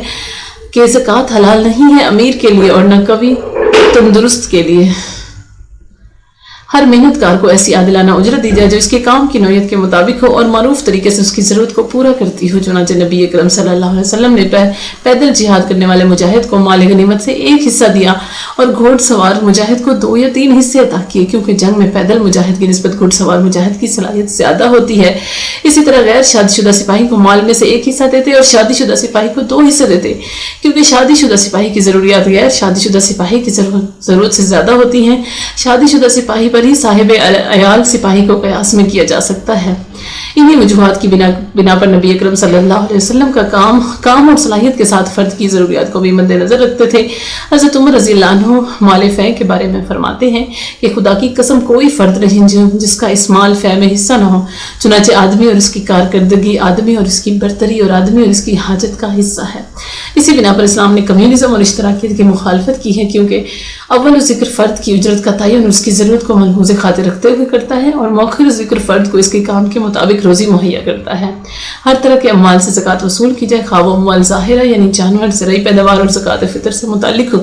ہوں یا اموال باطنہ مثلاً اموال تجارت اور نقد رقوم ہوں۔ زکوٰۃ طاقتور اور امانت دار عاملین کے ذریعے وصول کی جائے۔ زکوٰۃ کے دائرے کو اس طرح وسیع کیا جائے کہ تمام اموال عامی حقیقی ضروریات سے زائد آمدنی اور قرآن کے مقرر کردہ 8 مصارف یا عصر جدید میں غلامی کے خاتمے کی وجہ سے 7 مصارف پر زکوٰۃ کی تقسیم عملاً شامل ہو جائے، اور ارشاد باری تعالیٰ خذ من اموالہم صدقۃ، ان کے مال سے زکوٰۃ وصول کرو، اور سنت نبوی ہے کہ زکوٰۃ بستی کے مالداروں سے لی جائے گی اور ان کی حاجت مندوں پر تقسیم کر دی جائے گی، اور تعامل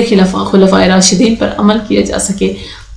جو مختلف قبائل اور بلاد کی طرف زکوٰۃ جمع اور تقسیم کرنے کے لیے اپنے سفیر اور عامل بھیجا کرتے تھے، اور اللہ تعالیٰ اور اس کے پیغمبر کے فرمان بالا کو بجا لاتے تھے۔ جس طرح فریضہ زکوٰۃ تالیف قلوب اور انفاق فی سبیل اللہ کی تدوں پر صرف ہونے والی زکوٰۃ کے ذریعے دعوت الاسلام کی ترغیب میں حصہ لیتا ہے، اسی طرح اجتماعی کفالت کے لیے سرمایہ کی فراہمی،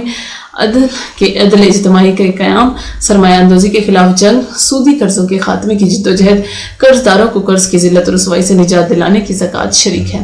ہر اس فرد کے لیے جو کام کرنے سے عاجز ہو، عمدہ اور باعزت معاشی کفالت کا اہتمام کیا جائے، جس میں ہمارے فقہا کے مطابق بہت سی حقیقی ضروریات شامل ہیں۔ یہ فرد خواہ پیدائشی معذور ہو یا کسی حادثے کی وجہ سے ناکارہ ہو گیا ہو، ذہنی یا جسمانی لحاظ سے عاجز ہو، یا وہ کام کرنے کی قدرت تو رکھتا ہو لیکن اسے کوئی کام نہ ملتا ہو اور حکومت بھی اسے کوئی مناسب روزگار فراہم نہ کر سکتی ہو، یا کام تو اسے دستیاب ہو لیکن اس سے حاصل ہونے والی آمدنی کثرت عیال کے بوجھ اور ناسازگار حالات جو اس کے اوسط خرچ میں اضافہ کا باعث بنتے ہیں کی وجہ سے کفایت نہ کرتی ہو، مثلاً اسے خود اور اس کے خاندان کے کسی فرد کو مار سے لاحق ہو جائے یا چیزوں کے نرخ آسمان سے باتیں کرنے لگے۔ لہٰذا اسلامی ریاست کی یہ ذمہ داری ہے کہ وہ ہر فرد مسلم یا غیر مسلم کے لیے جو اس کے قلمرو میں زندگی بسر کرتا ہے کم از کم غذا فراہم کرے جو صحت انسانی کے لیے ضروری ہے، اسے ایسا لباس مہیا کرے جو گرمی اور سردی دونوں حالتوں میں اس کے جسم کو محفوظ رکھے، ایک ایسے گھر کا انتظام کرے جو اپنے مکین کو پناہ دے سکے، اس کی پردہ داری کرے، اس کے اندر دوسروں سے آزادی کا شعور پیدا کرے اور اس کے لیے علاج معالجہ کی سہولتیں پیدا کرے جن سے مرض کے درد کا ازالہ ہو اور اس کے لیے حصول شفا آسان ہو جائے، مفت تعلیم کا بندوبست کیا جائے جو اس کو جہالت و ناخواندگی کی تاریکیوں سے نکال کر علم و معرفت اور ثقافت کے اجالوں کی طرف رہنمائی کرے، ذہین و فتین افراد کے لیے ایسے مواقع پیدا کی جائیں جن کے تحت وہ تعلیم کی بلند ترین درجات تک پہنچیں اور زندگی کے مختلف شعبوں میں اپنی وہ ذمہ داریاں پوری کریں جن کی امت مسلمہ حاجت مند ہے اور جن کی انجام دہی کو علماء نے فرض کفایہ شمار کیا ہے۔ اسلامی ریاست کے ہر شہری کو یہ حق حاصل ہے کہ اگر ریاست مستحق لوگوں کو بنیادی ضروریات مہیا کرنے میں کوتاہی برتے تو وہ ریاست سے ان کا مطالبہ کرے، کیونکہ نبی اکرم صلی اللہ علیہ وسلم کا فرمان ہے کہ امام حکمران نگران ہے اور وہ اپنی رعایا کے متعلق جواب دہ ہے، اور آدمی اپنے اہل خانہ پر نگران ہے اور وہ اپنے زیر نگرانی افراد کے متعلق جواب دہ ہے۔ اس طرح امام سربراہ مملکت کی قوم کے متعلق جواب دہی کی حیثیت وہی ہے جو ایک سربراہ خانہ کی اپنے افراد خانہ کے متعلق ہے۔ نبی اکرم صلی اللہ علیہ وسلم نے امام المسلمین کی حیثیت سے اس پر خود بھی عمل شروع کیا۔ آپ نے فرمایا کہ میں ہر مسلمان کی اس کی اپنی ذات سے بھی زیادہ قریب ہوں۔ جس نے کچھ مال چھوڑا وہ اس کے وارثوں کے لیے، اور جس نے کوئی قرضہ یا مال بچے چھوڑے تو اس کی ذمہ داری مجھ پر ہے۔ یہی وجہ ہے کہ نبی اکرم صلی اللہ علیہ وسلم ان لوگوں کی قرض بیت المال سے ادا فرماتے تھے جو مرنے کے بعد اتنا اثاثہ نہ چھوڑتے تھے جو ان کا قرض بے باک کرنے کے لیے کافی ہوتا۔ حضرت عمر رضی اللہ عنہ مسند خلافت پر متمکن ہوئے تو اسلامی ریاست کی دولت میں بے شمار وسعت پیدا ہو گئی۔ چنانچہ آپ کے دور میں اجتماعی کفالت اس حد تک پہنچ چکی تھی کہ اس سے پہلے انسانیت کے وہم و گمان میں بھی نہیں آئی ہوگی۔ چنانچہ آپ نے ہر مسلمان بچے کے لیے وظیفہ مقرر کر دیا، اور یہودی و نصرانی ذمیوں میں سے جو افراد مستقل کوئی کام کرنے سے معذور تھے ان کے لیے روزینہ جاری کرنے کا حکم صادر فرمایا۔ ہر اس مال کو ضبط کر لیا جائے جو کسی حرام طریقے سے مثلاً غصب، غبن اور رشوت کے ذریعے یا اپنے اثر و رسوخ کو ناجائز استعمال کر کے حاصل کیا گیا ہو۔ اس اصول کا اطلاق منقولہ اور غیر منقولہ جائیداد دونوں پر ہوتا ہے، بشرطے کہ یہ بات بے لاگ تحقیق کے ذریعے پایا ثبوت کو پہنچ جائے اور کوئی منصف مزاج قاضی اس کا جلد فیصلہ کر دے۔ اس مشروع ضبطی لافل کنفسکیشن سے حاصل شدہ دولت کو مصالح عامہ یا کمزور طبقات کی مصالح خاصہ کے حوالے سے دیکھا جائے گا۔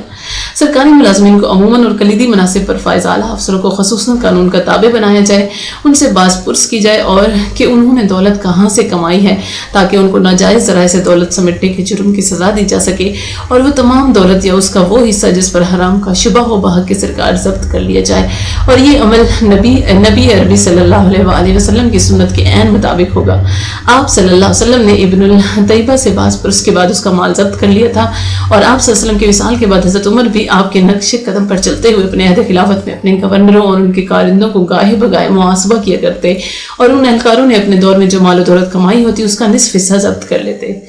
تبلیغ، تلقین اور قانون سازی کے ذریعے اسراف اور تعیش پرستی کا خاتمہ کیا جائے تاکہ بہت سی مادی اور انسانی قوتیں جو سامان تعیش بلکہ حلال چیزوں کے حصول کی خاطر ایک مجنونانہ مسابقت میں رائگاں چلی جاتی ہیں ان کو بچایا جا سکے، اور معاشرے کو شکست و ریخت اور ضعف سے محفوظ رکھا جا سکے، امت کو گروہی بوز و ناز اور طبقاتی تقسیم سے بچایا جا سکے، تاکہ ایسا نہ ہو کہ امت کی غالب اکثریت محنت و مشقت کی چکی میں پس رہی ہو لیکن زندگی کی بنیادی ضروریات سے بھی محروم ہو، جبکہ ایک مختصر سی اقلیت دنیا کی ساری اور آسائشوں سے لطف اندوز ہو رہی ہو۔ اکثریت و افلاس و نکبت کی وجہ سے ہڈیوں کا پنجر بنتی جا رہی ہو، لیکن اقلیت سوسائٹی کے سارے وسائل سے استفادہ کرتے ہوئے جونگ کی طرح خوب موٹی ہوتی جا رہی ہو۔ افراد اور مختلف گروہوں کے درمیان معاشی تفاوت کو کم سے کم کیا جائے، اس مقصد کے لیے سرمایہ داروں کی زور سرکشی کے خلاف انتھک جد و جہد کی جائے، عوام الناس کو فقر و تنگدستی کی سطح سے بلند کیا جائے اور ان امتیازات کو دور کیا جائے جو بعض لوگ کسی استحقاق کے بغیر محض ورثہ میں حاصل کر لیتے ہیں۔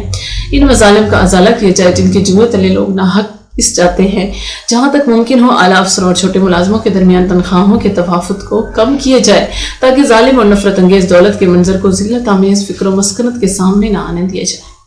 اسی طرح گاؤں اور شہر کی معیار زندگی کے درمیان موجود فرق کو کم کیا جائے تاکہ ایسا نہ ہو کہ شہر اور اس کے باشندے سلطنت کے انتظام و انصرام کے غالب حصے اور اس کی بیشتر خدمات پر قابض ہو جائیں اور گاؤں کے لوگوں کو گوشہ گمنامی میں دھکیل دیں۔ لہٰذا ضروری ہے کہ دیہات کی فلاح و بہبود اور ترقی کی طرف توجہ دی جائے اور ان کی صحت، معاشرت اور ثقافت کی سطح کو بلند کیا جائے، کیونکہ اگر دیہاتی ہی نہ رہیں گے تو شہری کیا کھائیں گے۔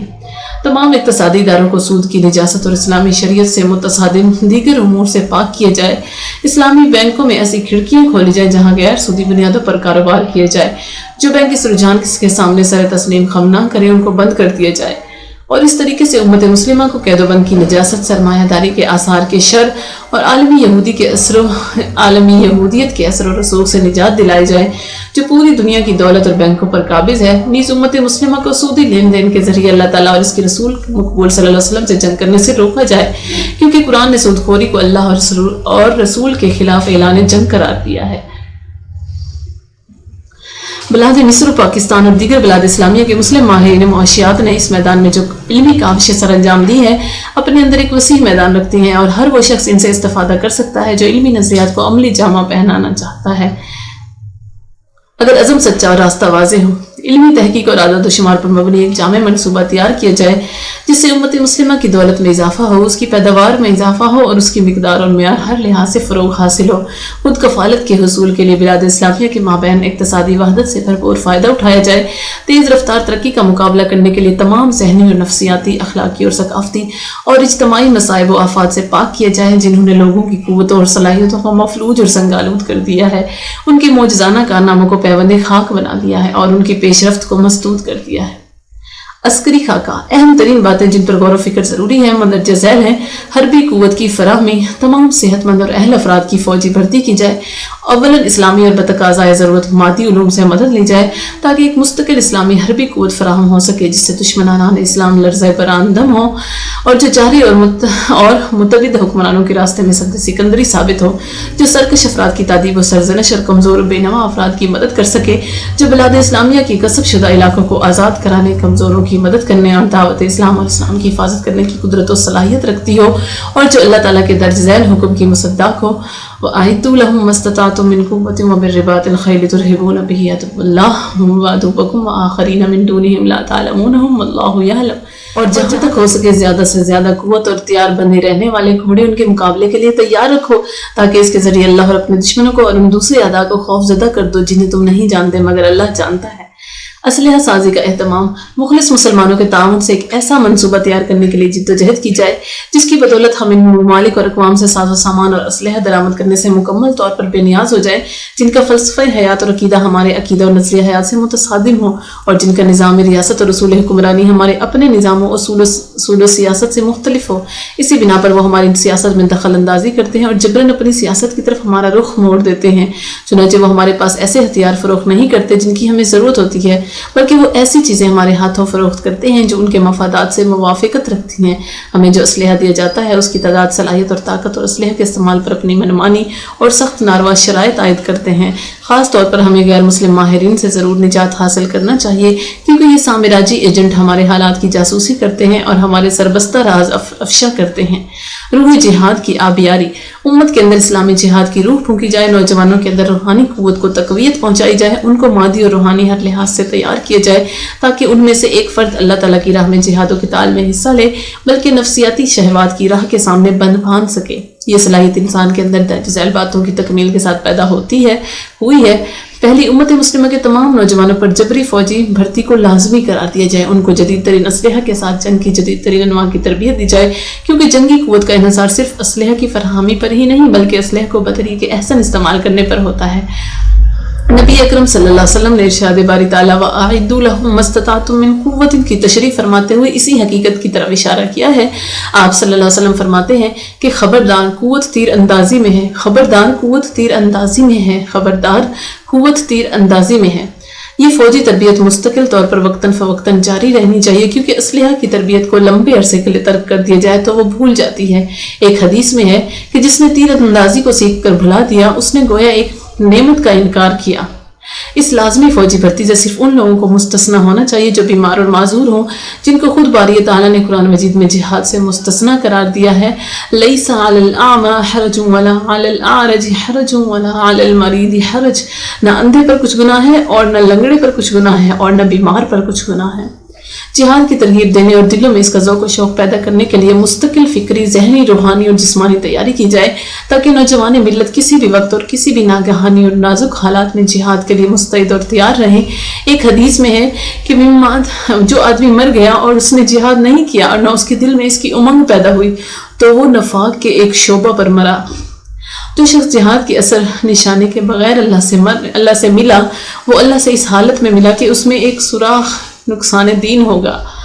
ضعف و تخنص کا خاتمہ، صنف اور عجز و مسکنت اور تخنص جیسے اخلاق مذمومہ کے مظاہر کے خلاف جہاد کیا جائے جو کسی قوم کے نوجوانوں کی مردانگی کو تباہ کر دیتے ہیں اور عزت و وقار کی خصوصیات کا قتل کر دیتے ہیں، نرمی، کاہلی اور کمزوری جیسی اخلاقی برائیوں کو نشو نما دیتے ہیں جو امت کی بنیادوں پر حملہ آور ہوتی ہیں اور ان کو ملیہ میٹ کر کے رکھ دیتی ہیں۔ اسی بنا پر اسلام نے مردوں کے لیے ان چیزوں کو حرام قرار دیا ہے جو عورتوں کے لیے مناسب اور جائز ہیں، مثلا سونا اور ریشم وغیرہ، تاکہ مردوں کی مردانگی اور سختی کی حفاظت کی جائے جو جہاد کی سختیوں کو جھیلنے کے لیے اشد ضروری ہے۔ جہاد کا اسلامی عقیدہ کے ساتھ ربط۔ آخری بات جو مذکورہ بلا تمام باتوں سے اہم ہے، جہاد کا اس عقیدہ کے ساتھ ربط ہے جس پر امت مسلمہ ایمان رکھتی ہے اور جس کی خاطر جیتی اور جس کی راہ میں موت کو ابدی زندگی کا پیغام سمجھ کر سینے سے لگا لیتی ہے۔ عقیدہ کے بغیر جہاد اپنا سارا مقصد اور ساری روح کھو دیتا ہے، اور امت مسلمہ کا عقیدہ اسلام ہے، لہٰذا امت مسلمہ اپنی پوری تاریخ میں صرف جہاد فی سبیل اللہ پر ہی اکٹھی ہوئی ہے۔ نبی اکرم صلی اللہ علیہ وآلہ وسلم نے فی سبیل اللہ کی تفسیر یوں فرمائی ہے کہ جو شخص اس لیے لڑا کہ اللہ کا حکم بلند ہو، وہ اللہ کی راہ میں لڑا۔ امت اسلامیہ کی جنگوں کی تاریخ میں بلحاظ تاثیر ان کلمات سے بڑھ کر طاقتور کلمات نہیں ملتے کہ اللہ اکبر و اسلام ہی تاریخ الجنہ۔ سیاسی خاکہ، داخلی سیاست میں درج ذیل امور کو مد نظر رکھا جائے، مغربی فکر کے اثرات کو زائل کیا جائے جس کی اساس یہ فلسفہ ہے کہ دین اور دنیا دو علیحدہ علیحدہ چیزیں ہیں، اور صحیح اسلامی فکر کی طرف رجوع کیا جائے جو صرف امامت کے نام سے معروف ہے۔ یہ امامت بیک وقت ایک دینی منصب بھی ہے اور سیاسی منصب بھی۔ یہ دین اور دنیا دونوں کی قیادت و رہنمائی کرتی ہے، اور اس سے مراد دین کی حفاظت اور امور دنیا کی تدبیر منزل میں رسول اللہ صلی اللہ علیہ وآلہ وسلم کی نیابت ہے۔ اسلام میں سیاست عقیدہ شریعت اور اخلاق سے الگ نہیں ہے، بلکہ اس کا ان سب سے گہرا تعلق ہے۔ اسلام اس گمراہ کن نظریے کو قبول نہیں کرتا کہ ایک بلند اور اعلیٰ اور رفع مقصد حصول مقصد کے ذرائع کو جائز و حلال بنا دیتا ہے۔ اسلام حق کی تائید و نصرت کے لیے باطل طریقے اختیار کرنے کو پسند نہیں کرتا۔ اس کی نگاہ میں ایک اعلیٰ اور رفع مقصد کے لیے ایک پاکیزہ وسیلہ ہی ضروری ہے۔ اسلامی دستور کی تیاری کے لیے خالص اسلامی ماہرین، علمی، قانونی اور سیاسی ماہرین کو متحرک کیا جائے جو نظام عدل کا خاکہ تیار کرے جو حکمران طبقہ اور مختلف گروہوں کے درمیان رشتہ و تعلق کا تعین کرتا ہو، ایک مسلم ریاست میں شہریوں کے لیے حقوق و فرائض واضح کرتا ہو۔ اس فریضہ کو سر انجام دینے کے لیے تاریخ کے تجربات اور واقعات سے استفادہ کیا جائے، اور سب سے بڑھ کر اسلام کے اصول مبادی اور کتاب و سنت کی نصوص سے روشنی اور رہنمائی حاصل کی جائے۔ ضروری ہے کہ سربراہ ریاست کا اختیار و اقتدار لوگوں کی مختلف جماعتوں کی باہمی رضامندی اور چناؤ کے ذریعے پایہ تکمیل کو پہنچے۔ حکمرانی کی بنیاد شورا پر ہو اور اس میں امت اور اس کے نمائندوں کی رائے کو بالادستی حاصل ہو۔ سربراہی مملکت کے لیے ضروری ہو کہ وہ مختلف جماعتوں کی تنقید کو خوش دلی سے سنے اور اس کے سامنے اپنا سر جھکا دے، اور اگر کوئی کلمہ حق اس پر کہا جائے تو اس کا گلا نہ دبا دے۔ اسی طرح اگر وہ کسی آئینی خلاف ورزی کا مرتکب ہو اور اسے قاضی کے سامنے پیش ہونا پڑے تو سرتابی نہ کرے۔ یہ ساری تفصیلات متن دستور میں تحریر ہونی چاہیے۔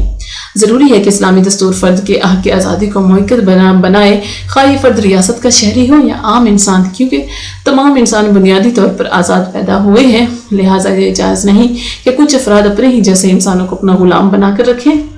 حریت و آزادی سے ہماری مراد شہوات نفسانی کی پیروی اور سفلی جذبات اور رجحانات و میلانات کی بے قید آزادی نہیں ہے، کیونکہ ایسی آزادی بے ہیمیت تو ہو سکتی ہے، حریت نہیں۔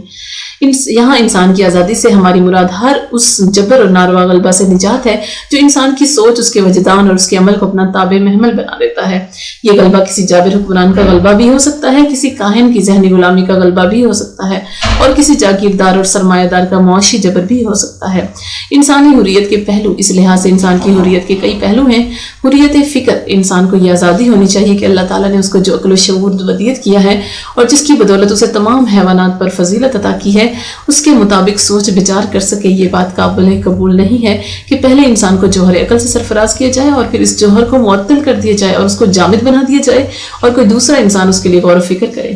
تحریر و تقریر کی آزادی، انسان کے دل و دماغ میں جو افکار و نظریات جنم لیں اور اس کے اندر جو جذبات و احساسات موجزن ہوں ان کو تحریر و تقریر کے ذریعے بیان کرنے کی آزادی حاصل ہو، کیونکہ ارشاد باری تعالیٰ ہے خلق الانسان علمہ البیان، اللہ نے انسان کو پیدا کیا اور پھر اسے بیان سکھایا۔ لہذا ضروری ہے کہ انسان کو اپنے قلب و ضمیر کی بات کہنے کی اجازت ہو، ورنہ اس کی حیثیت ایک گونگے، بہرے اور جامد حیوان سے زیادہ نہیں ہوگی۔ عقیدہ کی آزادی، ہر فرد کو عقیدہ کی آزادی حاصل ہے۔ کسی شخص کو کوئی خاص دین یا عقیدہ اختیار کرنے پر مجبور نہیں کیا جا سکتا، نہ اس کو اپنا دین تبدیل کرنے یا بے دین زندگی گزارنے یا شاعر دین کو ترک کرنے یا خلاف ضمیر کام کرنے پر مجبور کیا جا سکتا ہے، کیونکہ لا اکراہ فی الدین، دین میں کوئی جبر نہیں ہے۔ تنقید کی آزادی، ہر فرد کو جابرانہ قوانین، غلط رجحانات و اقدامات پر تنقید کا حق حاصل ہے۔ کوئی شخصیت تنقید سے بالاتر نہیں، خواہ وہ کتنی ہی بڑی شخصیت ہو، جو ان باتوں کی مرتکب ہوئی ہو، کیونکہ حق کے مقابلے میں کوئی شخصیت بڑی نہیں ہے۔ والمؤمنون والمؤمنات بعضهم اولیاء بعض یامرون بالمعروف وینہون عن المنکر، مومن مرد اور مومن عورتیں ایک دوسرے کے دوست ہیں اور وہ نیکی کا حکم دیتے ہیں اور برائی سے روکتے ہیں۔ تاہم اس سلسلے میں فیصلہ کا انحصار اور اصل معیار اسلام ہے۔ اجتماع کی آزادی، ہر فرد کو اجتماع کی آزادی حاصل ہے تاکہ وہ ہم خیال لوگوں سے مل کر کوئی جماعت بنا سکے یا ہم خیال جماعت میں شامل ہو سکے، بشرطے کہ اس جماعت کی بنیاد اچھے نظریات اور ریاست کے اصول و عقائد کے احترام پر مبنی ہو اور اس کی شرعی نظام حیات سے متصادم نہ ہو۔ فرمان باری تعالیٰ ہے تعاونوا علی البر والتقوی ولا تعاونوا علی الاثم والعدوان، نیکی اور تقوی میں ایک دوسرے سے تعاون کرو اور گناہ اور سرکشی میں باہم تعاون نہ کرو۔ روزگار کی آزادی، ہر فرد کو مناسب پیشہ اختیار کر کے روزی کمانے کی آزادی حاصل ہو تاکہ یہ روزی اس کی ذاتی ضروریات بھی پوری کر سکے، اس کے اہل و عیال کے لیے بھی کفایت کرے اور اس کے ارد گرد بسنے والے حاجت مندوں کے کام بھی آ سکے۔ لہٰذا یہ جائز نہیں ہے کہ انسان پر کام کے دروازے بند کر دیے جائیں یا رزق کی تدبیر میں اس پر ظلم و ستم ڈھایا جائے، یہاں تک کہ وہ ایسا کام کرنے پر مجبور ہو جائے جو اس کے میلان طبع کے خلاف ہو یا اس کے لیے مناسب نہ ہو، یا صریح ظلم کے ساتھ اس کو کام سے رخصت کر دیا جائے اور ملازمت سے اس کو کسی ایسے جرم کی سزا میں علیحدہ کر دیا جائے جس کا وہ فی الواقع مرتکب نہ ہوا ہو، اور یہ سزا اس کے اہل و عیال کو روزی سے محروم کر دیے جانے کے مترادف ہو۔ خلوت کی آزادی، کسی شخص کو صاحب مکان کی اجازت کے بغیر اس کے گھر میں داخل ہونے، اس کے ذاتی کردار کا تجسس کرنے، اس کو چوری چھپے کسی کی باتیں سننے اور اس کے پوشیدہ عیوب کا سراغ لگانے کی اجازت نہیں۔ لا تدخلوا بیوتا غیر بیوتکم حتی تستأنسوا وتسلموا علی اہلہا، تم اپنے گھروں کے سوا دوسرے گھروں میں داخل نہ ہو تا وقت کہ تم اجازت طلب کر لو اور اہل خانہ کو سلام کر لو۔ حدیث نبوی ہے کہ مسلمانوں کی پوشیدہ اعمال کی ٹوہ میں نہ رہو۔ جس شخص نے کسی جماعت کی ایسی بات کو سنا جسے وہ ناپسند کرتی ہو تو قیامت کے دن اس کے کان میں سیسا ڈالا جائے گا۔ سرکاری اہلکاروں کے ظلم کا خاتمہ، سرکاری افسروں کے ہر طرح کے ظلم و ستم سے ہر فرد کے تمام حرمتوں کو مامون و مسئول ہونا چاہیے جو درج ذیل ہے۔ دین، کسی فرد کے دین کی توہین نہ کی جائے۔ زندگی، اللہ تعالیٰ نے کسی فرد کے قتل ناحق کو حرام قرار دیا ہے۔ بدن، کسی شرعی سزا کے سوا کی جس کے لیے تمام ثبوت ثابت ہو چکے ہوں اور تمام شبہات رفع ہو چکے ہوں۔ انسانی جسم پر سختی کرنا اور اس کو اذیت پہنچانا جائز نہیں ہے کیونکہ ایک مومن کی پشت بڑی قابل احترام ہے۔ عزت و آبرو، اس سے مراد انسان کی کسی شخصیت کی بزرگی اور کرامت ہے،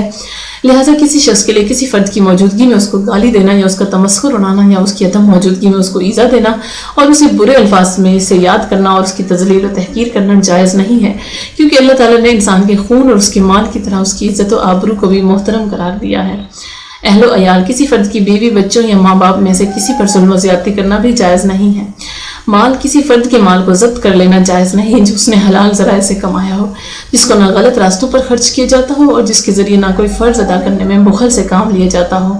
حق کے اجتماع، جس طرح دستور ایک فرد کی آزادی، اس کے اہل و عیال کی زندگی اور اس کے اموال کی حفاظت پر زور دیتا ہے، اسی طرح فرد کے حق اجتماع پر بھی اسے زور دینا چاہیے تاکہ وہ افراد کے مفاد پرستانہ میلانات اور خود غرضیوں کی سرکشی کے مقابلے میں اپنی زندگی اور وجود کی حفاظت کر سکے، اباجیت کے علمبرداروں کے مقابلے میں اپنے عقیدہ اور ادب و ثقافت کی حمایت کر سکے، مشرق و مغرب کی اندھی تقلید کے دائیوں کے مقابلے میں اپنی شریعت و نظام کا دفاع کر سکے اور ان ذرائع سے ان لوگوں پر شرعی حدود و تعزیرات نافذ کر سکے جو اس کے سزاوار ہوں۔ اقلیتوں کا تحفظ، اسلامی دستور غیر مسلم اقلیتوں کو اسلام کے زیر سایہ اپنے عقائد کی پابندی، عبادات کی ادائیگی اور اپنے مذہبی شاعر کی اقامت کی آزادی کی ضمانت فراہم کرتا ہے، بشرطے کہ وہ غالب مسلم اکثریت کی جذبات و احساسات کا احترام کریں اور اشتعال انگیزیوں اور بیجا مظاہروں کے ذریعے جن سے دلوں میں غم و غصہ کے سوا کچھ حاصل نہیں ہوتا،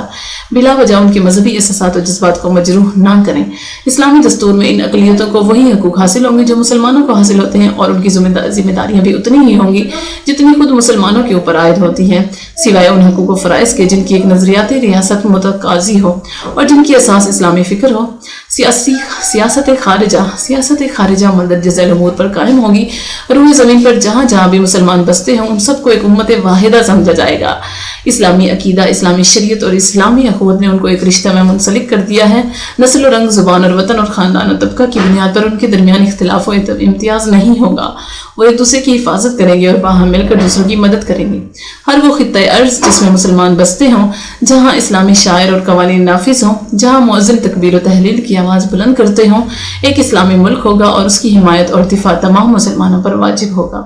جو اسلامی ملک ظلم و زیادتی کا شکار ہو وہ تمام مسلمانوں کی مادی اور اخلاقی امداد اور نصرت و حمایت کا مستحق ہے، حتیٰ کہ وہ ملک اپنی آزادی حاصل کر لے اور اپنے دشمن پر غالب آ جائے۔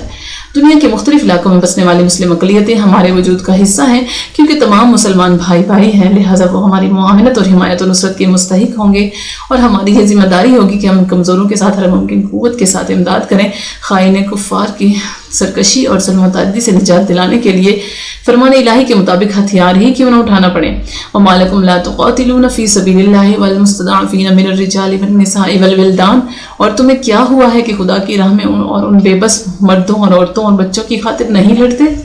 مسلم ملکوں کے درمیان حامل رکاوٹوں کو دور کرنے کی کوشش کی جائے یا ابتدائی طور پر ان کو کم از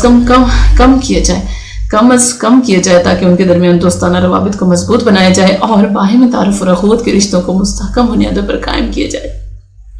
مختلف میدانوں میں مسلمانوں کے درمیان تعاون کو فروغ دیا جائے گا۔ اس تعاون کی ابتدا اقتصادیات، ثقافت، ذرائع ابلاغ اور دفاع کے میدانوں میں کی جا سکتی ہے، کیونکہ فرمان الہی تعاونوا علی البر والتقوی، یعنی نیکی اور پرہیزگاری میں ایک دوسرے سے تعاون کرو۔ اسلامی فکر جو انسان پر انسان کی حکمرانی کو ختم کرتی ہے اور لوگوں کو اس سے نجات دلاتی ہے کہ اشاعت و ترویج کے ذریعے پوری دنیا میں چلنے والی آزادی کی تحریکوں کی مدد کی جائے، خواہ ان کا تعلق کسی قوم اور مذہب سے ہو۔ مختلف ملکوں اور طبقوں کے درمیان امن و صلح کا خیر مقدم کیا جائے گا، بشرطے کہ اس کی اساس عدل، مساوات اور احترام حقوق اور ازالہ ظلم پر ہو۔ وَإِن جَنَحُوا لِلسَّلْمِ فَاجْنَحْ لَهَا وَتَوَكَّلْ عَلَيْهِ، اور اگر یہ لوگ صلح کی طرف مائل ہوں تو تم بھی اس کی طرف مائل ہو جاؤ اور اس خدا پر بھروسہ رکھو۔ قیادت صالحہ، ان تمام عناصر کو اختیار کرنے پر پوری توجہ دینا ہوگی جن پر امت مسلمہ کی سیاست اور سفینہ امت کی قیادت اور رہنمائی کا دار و مدار ہو، کیونکہ کوئی دستور اور قانون خواہ کتنا ہی اعلیٰ عرفہ کیوں نہ ہو، اس کی حیثیت کرتاس ہستی پر سیاہی کے دھبے سے زیادہ نہیں ہوتی جب تک اسے ایسے قوی اور امانت دار لوگ میسر نہ آ جائیں جب وہ بات کریں تو سچ بولیں، وعدہ کریں تو اسے وفا کریں، ان کے پاس امانتیں رکھی جائیں تو انہیں مستحقین کو لوٹا دیں، اور جب کوئی معاہدہ کریں تو اس کی پاسداری کریں۔ اس مقصد کے حصول کے لیے ضروری ہے کہ پارلیمنٹ اور سینٹ اور دیگر اعلیٰ مناصب کے امیدواروں کے لیے ایسے تعلیمی، دینی اور اخلاقی شرائط وضع کی جائیں کہ امت مسلمہ کی قیادت جاہل، ملحد اور فاسق ہاتھوں میں نہ چلی جائے۔ قانون سازی کا خاکہ۔ گزشتہ ادوار میں اسلامی معاشرے کی زندگی اور بقا کے لیے قانون سازی ایک